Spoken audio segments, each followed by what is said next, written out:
বন্ধুরা, সানরাইজার্স হায়দ্রাবাদের বিরুদ্ধে এই হাই ভোল্টেজ ম্যাচে হারের পর কার্যত বড় ধাক্কা খেল চেন্নাই সুপার কিংস। প্লে অফের স্বপ্ন এখনও পুরোপুরি শেষ না হলেও আজকের এই পরাজয় যেন সেই স্বপ্নের পথকে অনেকটাই কঠিন করে দিল। আর ম্যাচ শেষে যখন দলের অধিনায়ক ঋতুরাজ গায়কোয়াড় মুখ খুললেন, তখন তিনি শুধু নিজের দলের পারফরম্যান্স নিয়েই কথা বলেননি, বরং মহেন্দ্র সিং ধোনির অবদান, ঈশান কিষানের বিধ্বংসী ইনিংস এবং দলের ভবিষ্যৎ পরিকল্পনা নিয়েও এমন কিছু মন্তব্য করেছেন যা এখন ক্রিকেট প্রেমীদের মধ্যে তুমুল আলোচনার বিষয় হয়ে দাঁড়িয়েছে। সবাই এখন একটাই প্রশ্ন করছে, ঋতুরাজ গায়কোয়াড় এবার কি পরিকল্পনা করতে চলেছেন? চেন্নাই কি আবারও দুর্দান্ত কামব্যাক করবে, নাকি এখান থেকেই শেষ হয়ে যাবে তাদের প্লে অফের রাস্তা? জি হ্যাঁ বন্ধুরা, আইপিএলের 63তম এই মহা ম্যাচে মুখোমুখি হয়েছিল চেন্নাই সুপার কিংস এবং সানরাইজার্স হায়দ্রাবাদ। ম্যাচ শুরু হওয়ার আগেই চাপ ছিল দুই দলের উপরেই, কারণ এই ম্যাচে হার মানেই প্লে অফের লড়াইয়ে অনেকটাই পিছিয়ে পড়া। বিশেষ করে চেন্নাই সুপার কিংসের জন্য এই ম্যাচ ছিল ডু অর ডাই পরিস্থিতির মতো। আর সেই কারণেই ম্যাচের শুরু থেকেই দুই দলের খেলোয়াড়দের মধ্যে দেখা গিয়েছিল আলাদা আগ্রাসন এবং জয়ের ক্ষুধা। চেন্নাই সুপার কিংস প্রথমে ব্যাটিং করতে নেমে দুর্দান্ত শুরু করেছিল। ব্যাটসম্যানরা শুরু থেকেই ইতিবাচক ক্রিকেট খেলতে থাকে। পাওয়ার প্লেতে দ্রুত রান তোলা, মাঝের ওভারে স্ট্রাইক রোটেট করা এবং শেষের দিকে বড় শট, সব মিলিয়ে মনে হচ্ছিল আজ চেন্নাই হয়তো বড় স্কোরের দিকেই এগোচ্ছে।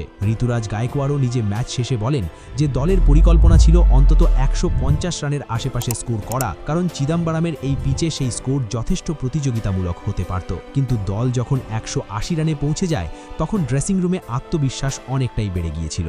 সবাই বিশ্বাস করতে শুরু করেছিল যে এই ম্যাচ এখন চেন্নাইয়ের হাতেই রয়েছে। কিন্তু বন্ধুরা, ক্রিকেট এমনই এক খেলা যেখানে এক মুহূর্তেই পুরো ম্যাচ ঘুরে যেতে পারে, আর আজ সেটাই হয়েছে।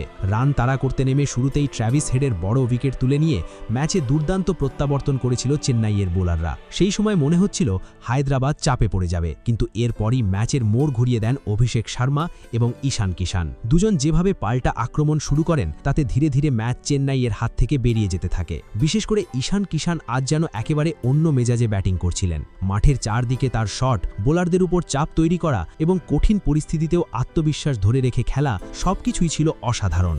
ঋতুরাজ গায়কোয়াড়ও ম্যাচ শেষে স্বীকার করেন যে ঈশান কিষানের ইনিংস তাদের পুরো পরিকল্পনাকেই নষ্ট করে দিয়েছে, কারণ চেন্নাইয়ের বোলাররা যে পরিকল্পনা নিয়ে মাঠে নেমেছিল, ঈশান সেই পরিকল্পনাকে একের পর এক বড় শটে ভেঙে দেন। আর তারপর আসে হেনরিক ক্লাসেনের সেই বিস্ফোরক ইনিংস।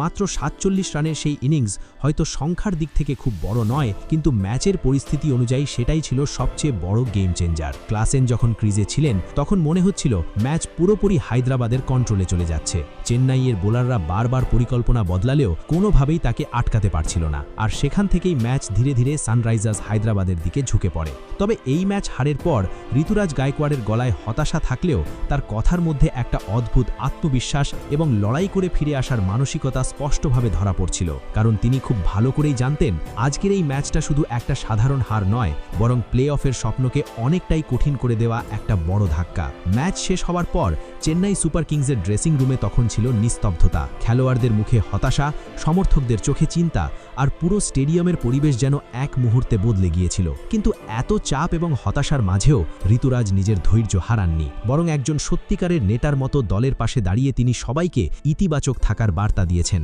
ম্যাচ শেষে তিনি বলেন, আজকের এই হার আমাদের জন্য নিঃসন্দেহে অনেক বড় ধাক্কা, কারণ আমরা খুব ভালো করেই জানতাম এই ম্যাচটা জিততে পারলে প্লে অফের রাস্তা অনেকটাই সহজ হয়ে যেত।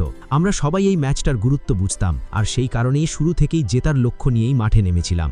ব্যাটিং ইউনিট ভালো রান তুলেছিল, বোলাররাও শুরুতে দারুণ লড়াই করেছে। একটা সময় পর্যন্ত ম্যাচ পুরোপুরি আমাদের কন্ট্রোলেই ছিল। কিন্তু ক্রিকেট এমন এক খেলা যেখানে কয়েকটা ওভার, কয়েকটা ভুল কিংবা একজন ব্যাটসম্যানের দুর্দান্ত ইনিংস পুরো ম্যাচের মোড় ঘুরিয়ে দিতে পারে।